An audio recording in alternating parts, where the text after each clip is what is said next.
Lettre aux Romains chapitre 9.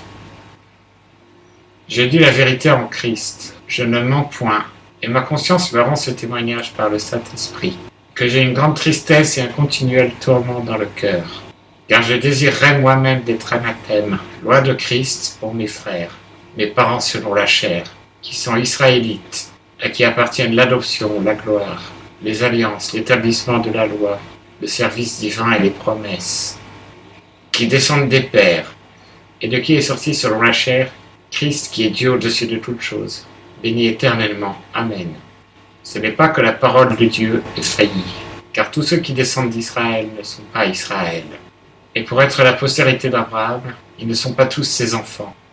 Mais il est dit, en Isaac sera une postérité de ton nom. C'est-à-dire que ce ne sont pas les enfants de la chair qui sont enfants de Dieu, mais que ce sont les enfants de la promesse qui sont réputés être la postérité. Car voici les termes de la promesse.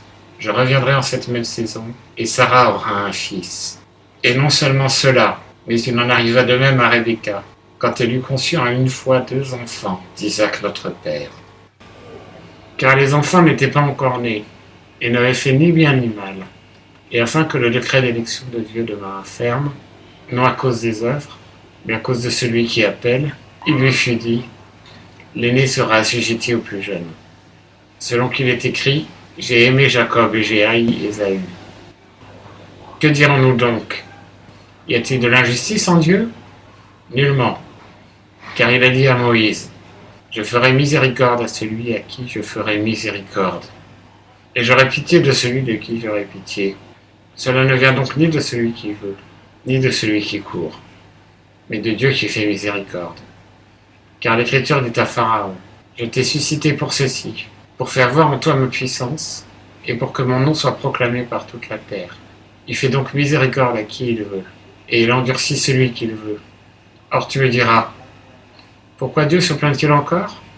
Car qui peut résister à sa volonté? Mais plutôt, ô homme, qui es-tu, toi, qui contestes avec Dieu? Le vase d'argile dira-t-il à celui qui l'a formé, pourquoi m'as-tu fait ainsi? Le potier n'a-t-il pas le pouvoir de faire d'une même masse de terre un vase pour des usages honorables et un autre pour des usages vulgaires?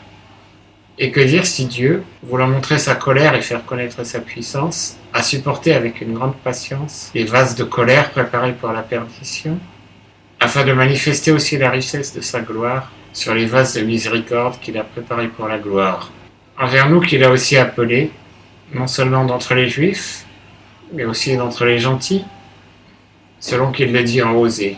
J'appellerai mon peuple celui qui n'était pas mon peuple, et la bien-aimée celle qui n'était pas la bien-aimée. Il arrivera que dans le lieu même où il leur avait été dit « Vous n'êtes point mon peuple », ils seront appelés les enfants du Dieu vivant. Ésaïe s'écrit aussi au sujet d'Israël. Quand le nombre des enfants d'Israël égalerait le sable de la mer, un petit reste seul sera sauvé. Car le Seigneur consommera et abrégera l'affaire avec justice. Le Seigneur fera une grande diminution sur la terre. Ésaïe avait dit de même auparavant. Si le Seigneur des armées ne nous eût laissé les rejetons, nous serions devenus comme Sodome, et nous aurions été rendus semblables à Gomorrhe. Que dirons-nous donc? Que les gentils qui ne cherchaient point la justice sont parvenus à la justice qui est par la foi, tandis qu'Israël qui cherchait une loi de justice n'est point parvenu à cette loi de justice. Pourquoi?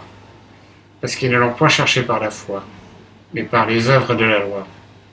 En effet, ils se sont heurtés contre la pierre d'achoppement, selon qu'il est écrit, voici, je mets en Sion une pierre d'achoppement et une pierre de scandale, et quiconque croit en lui ne sera point confus.